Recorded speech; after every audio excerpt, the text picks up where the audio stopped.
The way he angles his body, where he puts all of his body weight on his left hand and just extends just enough to just scrape the pylon. Those are the plays that decide Super Bowls. That's why every single time, I always talk about it, guys, at the beginning of the season, if the team is just good enough around Patrick Mahomes, I'm going to pick the Chiefs to win the Super Bowl. That isn't something that should just be done every week. No one in the history of football makes plays like this every week outside of Patrick Mahomes.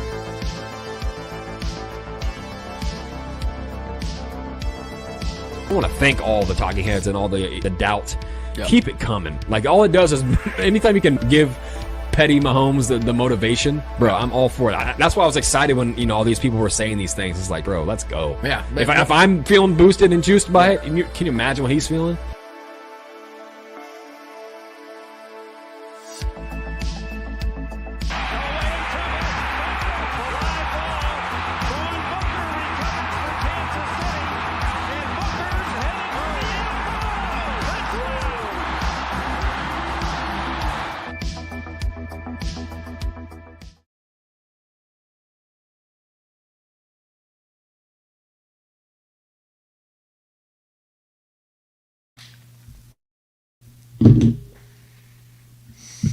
We are live, therefore it is time.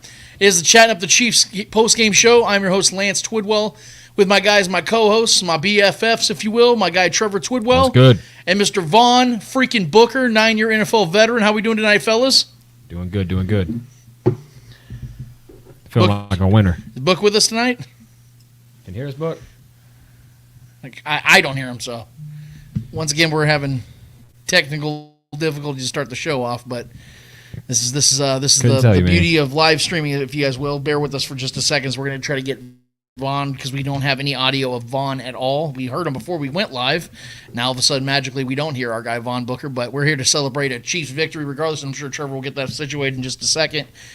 But let me just go ahead and start this off, because I have some things I need to say, and tonight it ended up being a very satisfying victory for Chiefs fans.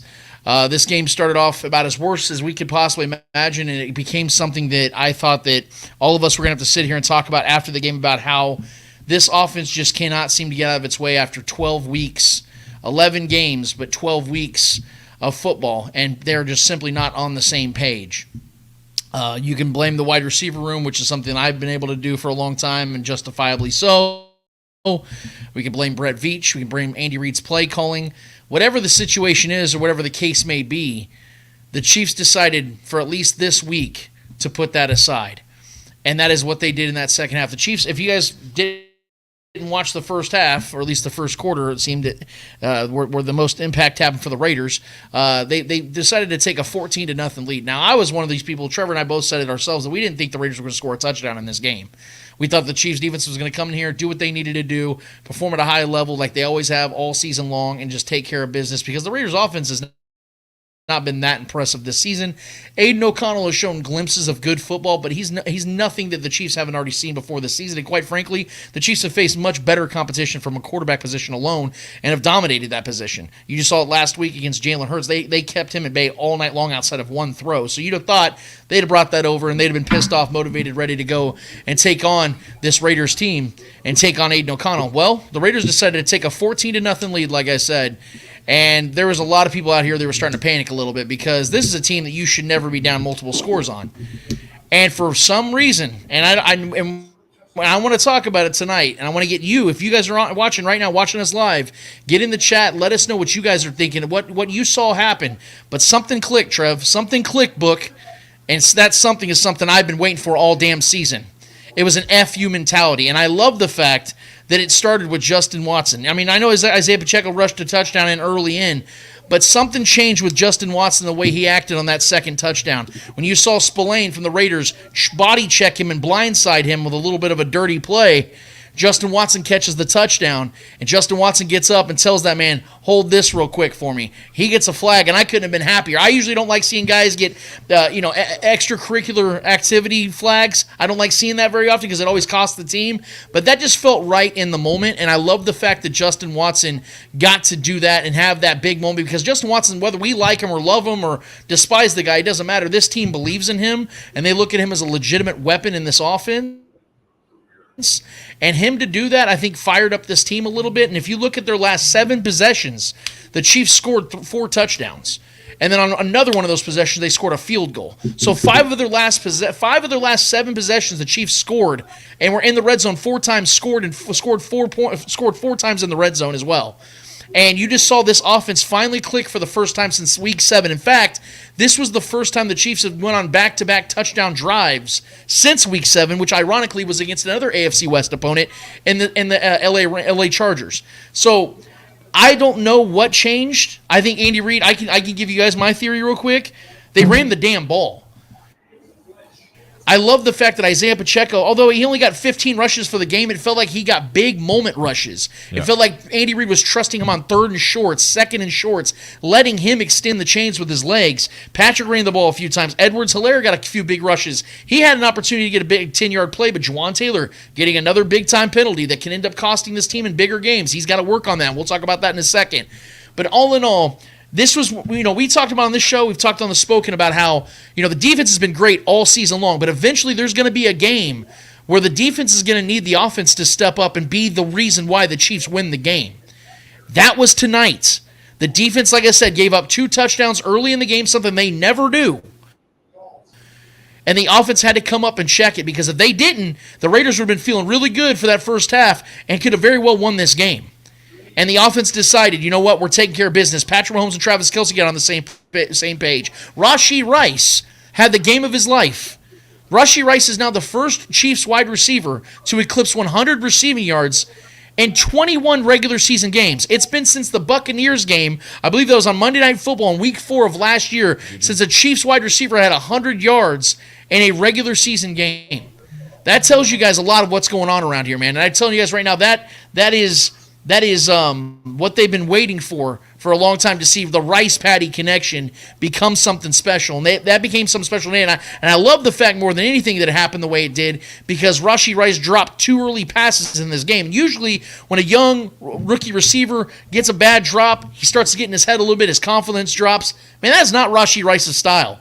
This man went out there and made 2, 3, 4 significant grabs after that and made some big plays with his legs, more yak yards, doing his thing, creating with this offense, making Patrick Mahomes' job that much easier. And what do you know? It opened up things for Travis Kelce and Noah Gray and other guys that can get involved. Even Sky Moore got involved a little bit tonight. So I saw the offense click as well as they have in over a month, and it was long overdue. This defense needed help. They finally got it today. That's why the Chiefs ended up scoring 31 points. They actually covered the 10-point spread that they had going in as 10-point favorites. Yep. And they took care of business in the game, moved 8-3, currently are the 1 seed in the AFC. Obviously, the Ravens have to play the Chargers tonight. Whatever happens in that game will determine whether the Chiefs stay at 1 or go back down to 2. Regardless, big win for the Chiefs against a Raiders team that's been believing in themselves and their new head coach, Antonio Pierce. I love this win, Trevor. I was very satisfied with what I saw the Chiefs. So after going down 14-0, they went on a 31-3 run, and I was very happy with that. If we have Book, I would like to get Book's thoughts on this. If not, we can move to you, Trevor. Book, are you there with us? Can you hear us, Book? He went silent for a second. I heard him from back. I heard him for a second. There you go. He's there. Can you hear me? All right. Yeah. Yes, sir. Hey, give us your thoughts on this game, man. What did you see as a whole?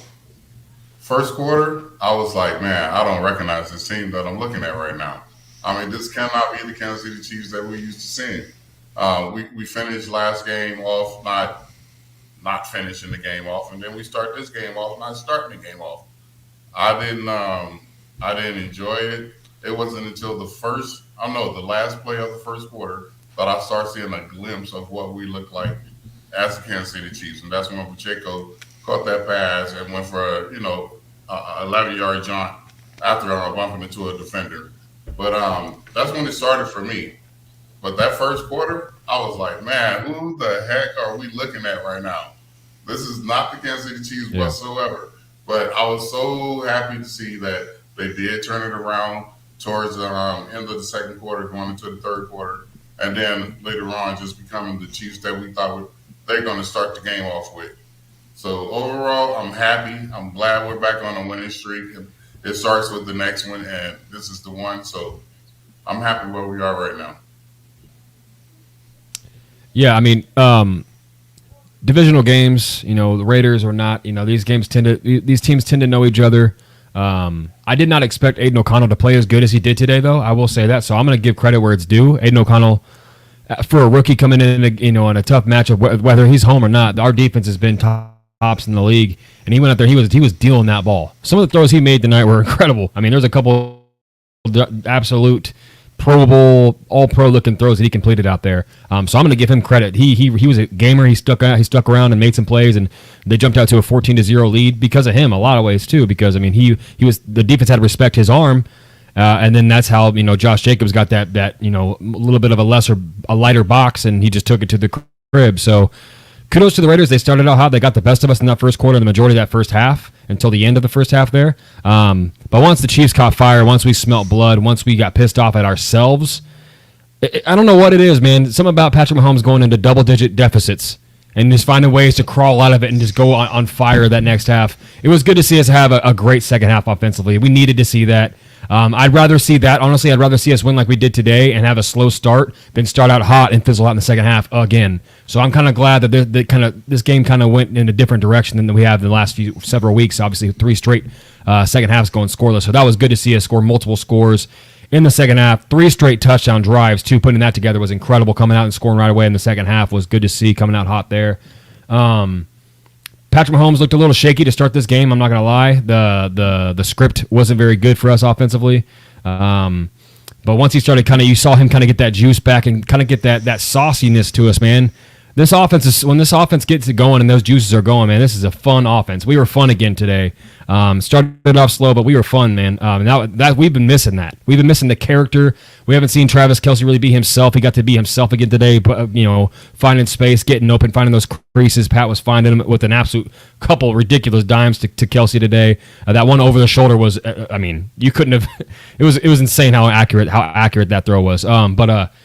Yeah, man, Pacheco. 2 scores. One of his best games of his career so far. Not the most yardage, but he was so effective when we needed him to be, bouncing on the outside and beating the edge rushers and the guys and the linebackers bouncing outside. He was beating everybody almost every single time. When we needed short yardage, typically, and when we gave him the ball, he'd get it.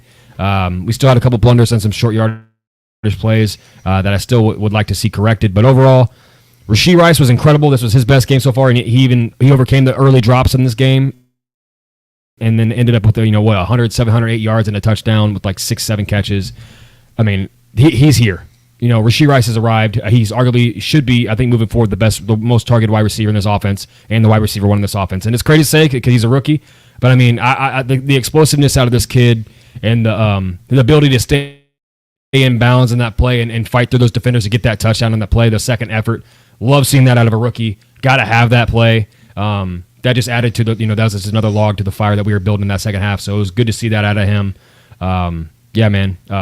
Offense was fun today. Started off slow, but it was fun. So yeah, couldn't be more happier with that performance in the second half for sure. Patrick Mahomes completed 79% of his passes. He was 2 yards short of 300 yards. He had 2 touchdowns, no interceptions, which is something we very much like to see. He only got sacked 1 time in this game. No turnovers. He had a 123 quarterback rating as well, so he got back on it as well. Travis Kelce, awesome game even to his own standard. 6 catches for 91 yards.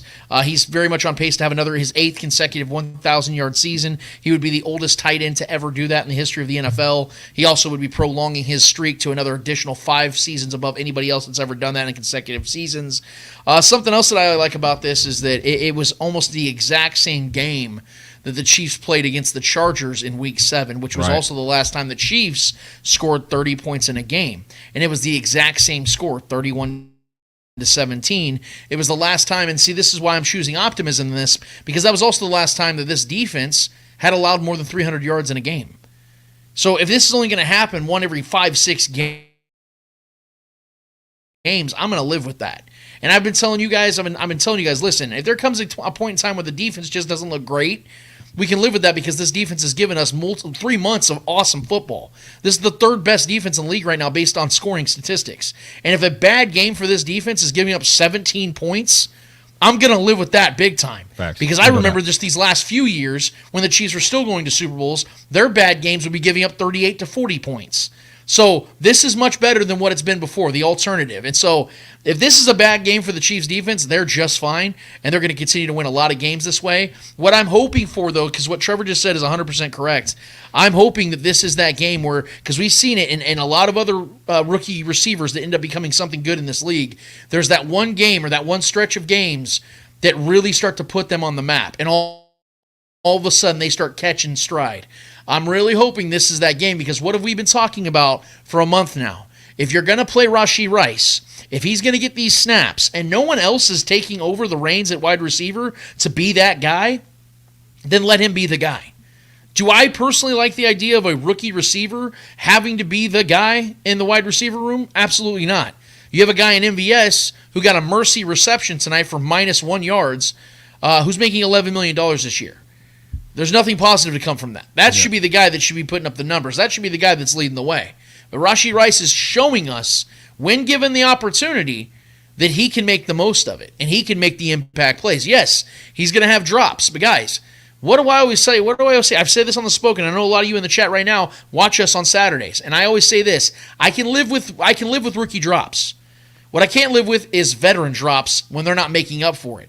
Rashee Rice did more than make up for it tonight. He had 2 early drops, very frustrating, because one of those would have extended a drive that the Chiefs ultimately had a punt on, and the game was still close. But what did he do? Ended up getting himself a 45-yard touchdown. And that is why we can live with that, because this kid has special in his game, in his abilities, and I very much actually loved what I saw from this guy as well. And so, and here's the best part about it, man. The Chiefs, their secondary continues to just, I don't even know how to explain it. Like, yes, you look at Davante Adams' numbers. He had 5 receptions for 73 yards, 0 touchdowns. That's a good game. But we've seen Davante Adams this season go for 8 catches for 115 yards and 2 touchdowns. Yep. We've seen him have monster games.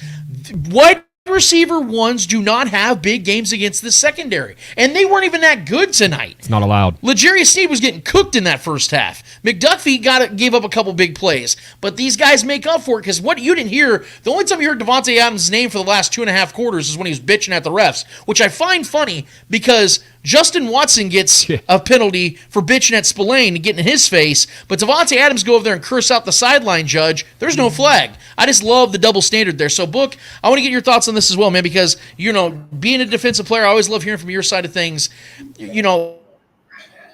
Seeing what the defense did tonight, quote unquote struggled, gave up 17 points, gave up 358 yards of offense. I mean, do you believe that the offense now, seeing what they did tonight, do you believe that they can start to do enough, if in fact the defense has another game like this, to where they can start having more of a collection victory as opposed to the defense just having to squeak out victories for this team? Do you believe that can actually be done from the down the stretch towards the postseason? I think so. I think tonight proved that just in itself. The fact that our offense never has been there for us, except for tonight in this capacity where our defense wasn't playing great in the beginning of the game and it finally got it together towards the middle end of the game. But our offense recognized that, and it was the first opportunity that they had, and I think they stood up to the plate. Did they start the game off well? Absolutely not. Basically, the Raiders, they ran the time of possession for us in the first quarter. You know what I'm saying? I think we were out there for 6 plays maybe. And anytime you're going to take that kind of powerhouse of our offense off the field for that long, you should score the points and you should be up by 2. Actually, it should have been about 17-0, actually, in my opinion. But we finally figured some things out. Yep. Defense started playing the way that we expected them to play. Spagnuolo started calling some plays up. I think early on, even though we were blitzing, it was just the Raiders just had a great 20-play plan. Every team has their first 20 plays, scripted or whatever. I think they just had a great 20-play plan, and he was getting that ball out of the pocket really fast. So that kind of negated our blitzes when we did blitz, and our 4-man rush. It just wasn't enough time to get, to cover those guys. I mean, Davante Adams is one of the best in the league, and he's going to get his, even though Sneed always shut down number 1 receivers. You know what I'm saying? I think our defense, we turned it around. We are where we usually play at, except we just didn't start the game that way. Right. And, it was really shocking, too, because the Chiefs only got 1 sack on O'Connell tonight. But it did feel like, especially towards the end of the game, that the Chiefs were really finding ways to get pressure. And I love the way that they were utilizing Drew Tranquil on those stunt blitzes, those delay blitzes. They were sending Trent McDuffie. He had another big play where he disrupted a pass, actually put O'Connell in the medical tent for a little bit. I know that's not the intention, but McDuffie, it always feels inevitable he's going to make some big play that's going to disrupt a drive for the opposition and really stall their momentum. But I felt like Omenihu made some really big plays down the stretch. I felt like Chris Jones continues to show, even when double teamed, he's going to get in the backfield, and him and Tranquil got that big hit on O'Connell or Josh Jacobs in that fourth quarter. Those are stalling drives that the Raiders were looking, because you saw early in the game the Raiders at times it almost felt like they had no negative plays for their first 4 possessions. So you saw the defense really clamp down. Spagnuolo's made those Bagnolo, I'm going to give him his respect. Man was in his bag again. Was making those second half adjustments and going and saying, okay, we see what the Raiders are doing, because let's be honest, man. The rest of the league is going to pay attention to this. We saw what the Raiders did early in that game, and it was working, where they were playing that smash mouth style of football. They were running the ball, throwing the ball short distances, and basically just making the defense work. And that's what they did tonight, and it was working. But the defense decided to adjust to that, and once you saw those adjustments, O'Connell started taking deeper shots downfield, and against the secondary, that's just not going to work a lot of times, man. You might get a good pass in there like the one to Jacoby Myers. That was a really good pass. But if you're going to bet on O'Connell making that type of throw 4 or 5 times a game, it's just not going to happen. So I like those odds a lot more than them continuing to do what they were doing in the first half, because that is the ingredients to beating this defense and beating the Chiefs as a whole. But credit to the offense and doing what they did. I know that the Chiefs offense actually did have 360 total yards. They had 280 going into the fourth quarter. Yep. So they got an additional 80 yards going into that fourth quarter. Guys, second half points. It finally started happening. You look at the Chiefs going into this second half, we were all sitting there going, oh, God, man, can they do it? Can they score second half points? They scored 17 second half points, guys. Yep. That's more than what they scored in the first half. So they put it together, man. I don't know what's going on in the chat right now, Trevor, but I'm sure people got some things they want to talk about. Yep. I don't know if they have anything they want to say. Go ahead and bring a couple of those up, man. Well, I'm going to go ahead and just go to the one that just popped up right now from Facebook. Justin Hunsaker. I'm not sorry if I butchered that last name. Sorry about that. Just a question, but does this defense remind you of the Giants on their last Super Bowl run, whom Spags ran? I think there's always going to be similarities. In Book, you would know this far better than us because you've played this game, but I think there are similarities because of just the scheme in itself. But what I will say is that I feel that this Chiefs defense is actually more athletically gifted than that Giants defense. That Giants defense was filled with they had a lot of veterans. That defense, I don't want to say they were old, but if I remember correctly, I think Antonio Pierce was actually on that defense, ironically enough. Michael Strahan, O.C. Umenyiora, Justin Tuck, a lot of veteran players. Not that this Chiefs defense doesn't have veterans, but this is the third youngest defense in the – actually, no, the youngest defense in the – yeah, the youngest defense in the NFL, third cheapest defense in the NFL based on salary. But, yeah, this is a little bit of a different defense. The scheme is similar, but the aggressive nature, the athletic ability, I think, is more in the favor of the Chiefs side of things than that Giants defense. That Giants defense was nothing to take a shot at, and I'm not disrespecting them by any means, but I think, honestly, if I was to make my pick, and this is going to sound biased, but I mean it, if I was to take my pick between which defense I'd rather have this Chiefs defense just based on the athletic ability alone. What are your thoughts, Book? I agree. I think you can definitely see similarities in the schemes of Spags from both defenses. But like you said, I think it's just generational that these guys today are very much more athletic than the guys of yesteryear, back in my era and everything. So our defense today, Spags' defense today compared to his old defense, I would definitely give it to our defense today. We're just young. We're sproutier about it. We spring to things. We adjust on the run. And I think those guys back in those days, it was a great defense, but it was because everybody did their job schematically all the time by the book. Sometimes you got to ad lib. Sometimes you got to have some spice to it, and I think that's what we have today. And I would be remiss if I didn't mention this before we get to another comment, Trevor, but Harrison Butker is 20 of 20 in field goals this season. He's 28 of 28 on extra points this season. Harrison Butker is not gotten nearly the praise that man deserves, because I have been critical on Harrison Butker in the past with his extra point misses. 28 of 28. He's been the best kicker in football this year. And yes, and what have we talked about this season about how the Chiefs, it's been so hard for them to manufacture points. Man, they have needed every single one of his points this season, and for him to decide, not that he decided, but just for him to have his best season right now is so clutch, man. And I'm not trying to jinx the guy. I don't believe in jinxes, but you have to eventually address it, man. When a pitcher goes 15, 16 straight innings without giving up a run, you have to address it. And when you're talking about Harrison Butker being 20 of 20 on the season and 28 of 28 in extra points, you got to give the man praise. We don't talk about it nearly enough because it's special teams. We only talk about it when the guy misses a field goal or has a blunder or something like that. No, we're talking about it today. Harrison Butker, all praise to him. I think he's absolutely been one of the MVPs on this team this season, one of the true unsung heroes on this team as well.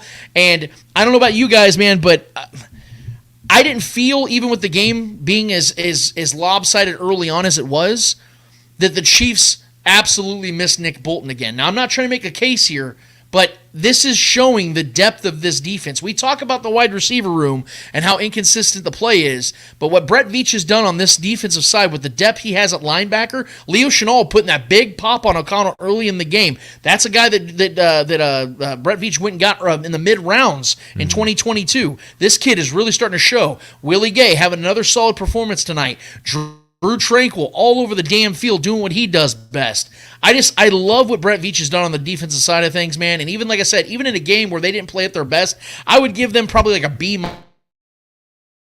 in this game based on their own standard. But again, if their B- is holding a team under 20 points in their house, I have to give them all the respect in the world for doing what they did. Justin Reed started the game off a little rough, ended up laying the lumber later in the game and doing what he does best, racking up tackles, disrupting pass plays, getting in those lanes, causing havoc, doing what he does. Like I said, didn't hear a lot from Brian Cook, but I love the fact this defense once again gets out, gets healthy, stays healthy. The offensive line was shaking up a little bit, but Donovan Smith shook it off. Trey Smith shook his off as well. A rare Creed Humphrey penalty, I might add. Those are some odd things, but all in all, the team stays healthy, gets for another victory. What are the people saying, Trev?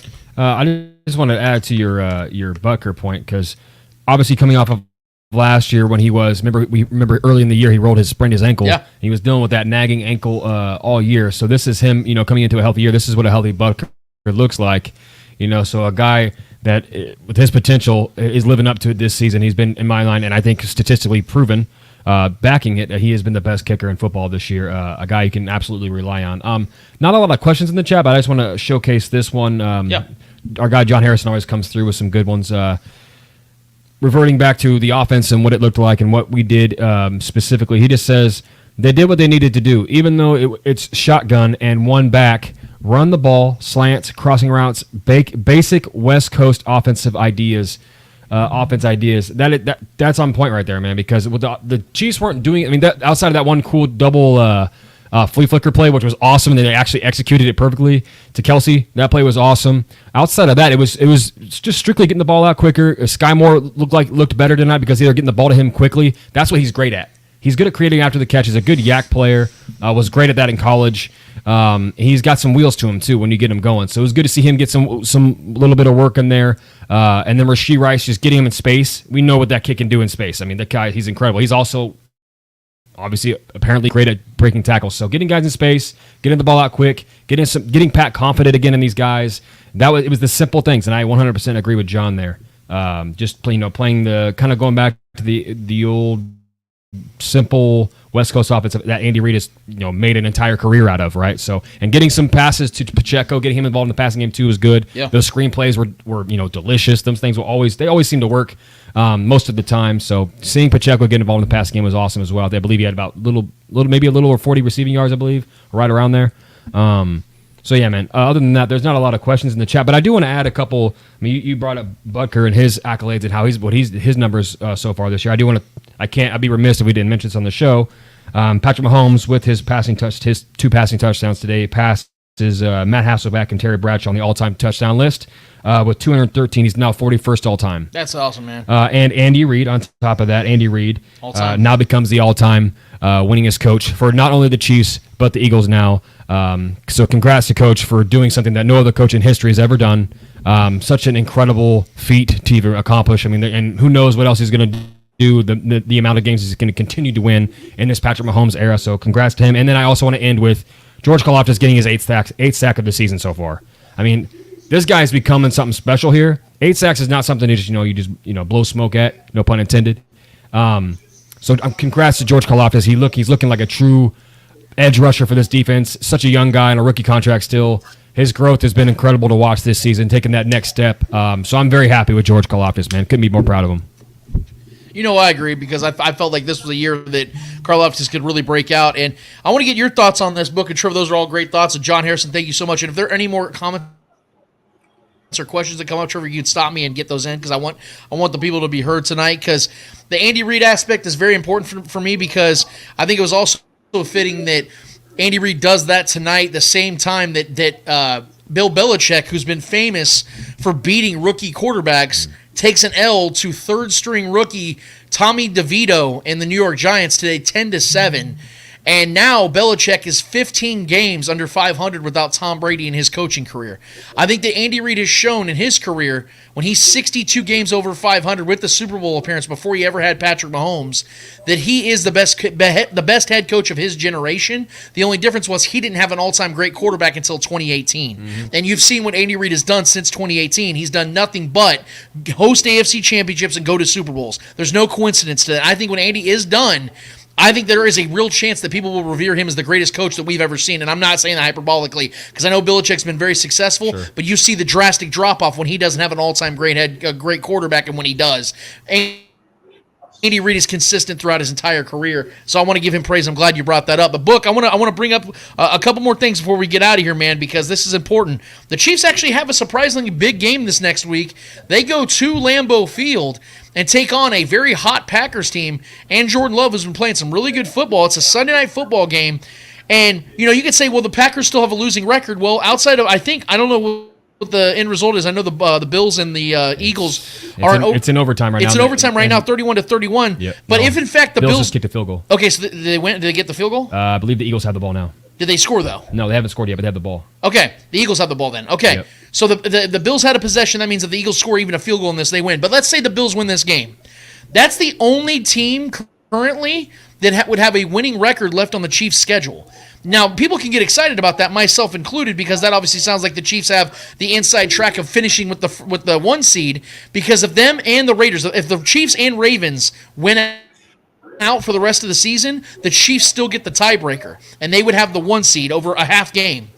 So this does excite you. The Packers, the Bills, the Patriots, the Raiders again, the Bengals without Joe Burrow, and then the Chargers to finish off the season. That's a very winnable schedule. But, Book, are you in any way concerned that this Chiefs team, because we know they've been very notorious about this, we've talked about this even on this show over the last few weeks, they sometimes get a little complacent and feel like they can just roll the ball out there and just win a game.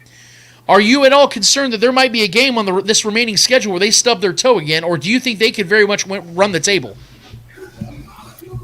I think the way that they ended this game, they have shown all of us that they have the potential to run the table. But unfortunately, until you do it a couple of times in a row, it was just, a spur of the moment.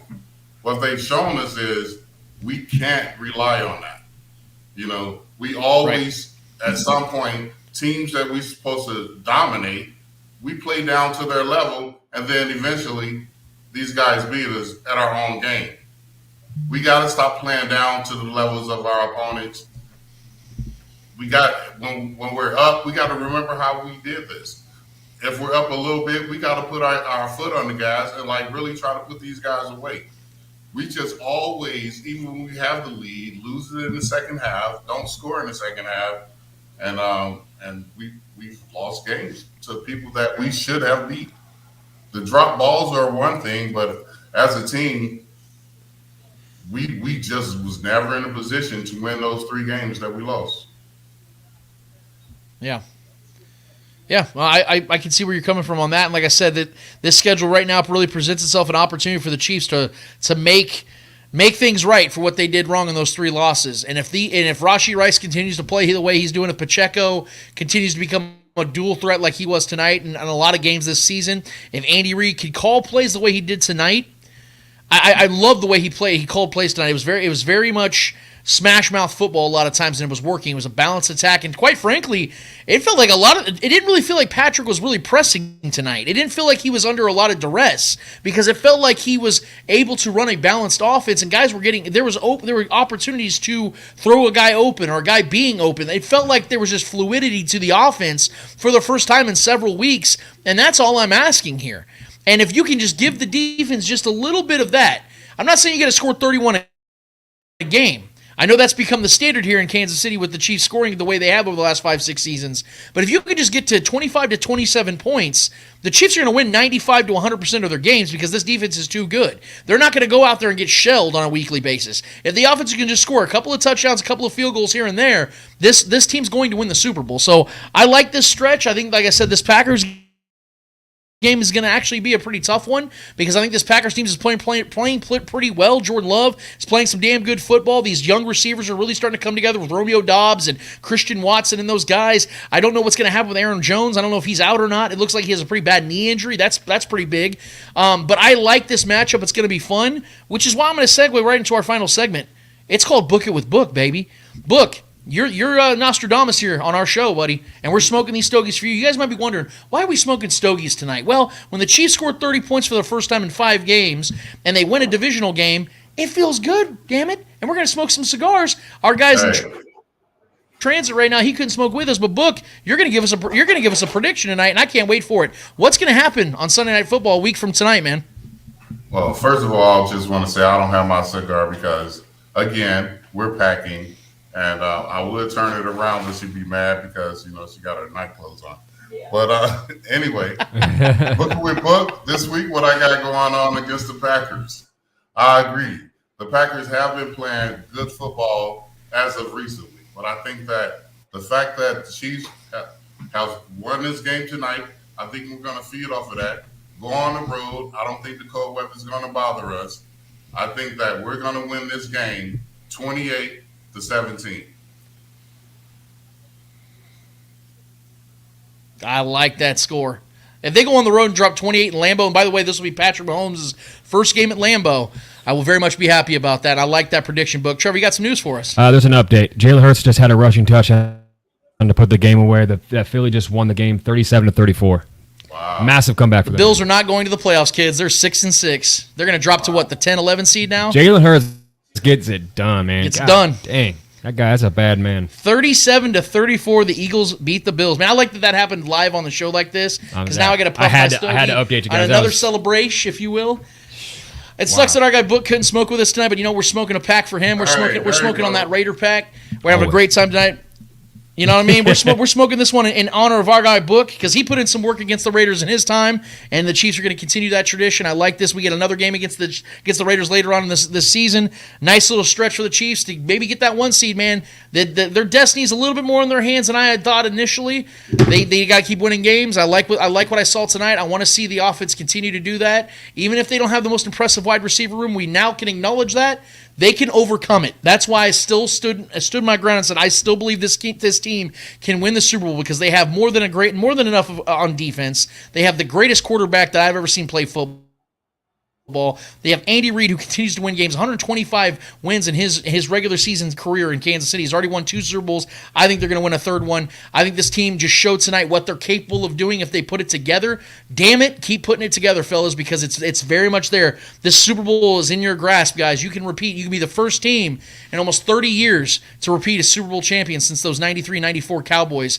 I think they can get it done, but this is just another step in that right direction. But for Trevor Twidwell, for Mr. Vaughn Booker, I'm Lance Twidwell. You guys can catch us here after every single Chiefs game. It is the Chattin of the Chiefs postgame show. You can also catch Trevor and I on the Spoken podcast every Saturday at 11 a.m. Central Standard Time. We've had our guy Book on the show. We're definitely going to be having him back because we had an absolute blast a few weeks ago when Book was on. Got to keep the good times rolling. We just had former Chief Jason Dunn on the show this last week, so we have great guests. We have great times. We're in the chat as well, and these shows go for like 2 to 3 hours. So Trevor and I be running our mouths. You guys are going to join with us, man. But in the meantime, it's been awesome to talk with you guys, awesome to chat with you guys. Another big-time Chiefs victory. That's the F&W, boys, as our guy Travis Kelce said on the Pat McAfee show. And until we're here next week on Sunday night, hopefully talking, like Book said, a 28-17 victory against the Green Bay Packers. I'm Lance Twidwell. That's Trevor Twidwell. That's Vaughn Booker. Chatting up the Chiefs. See y'all later. Later. Great. Look, awesome show. Awesome show, brother. Thanks,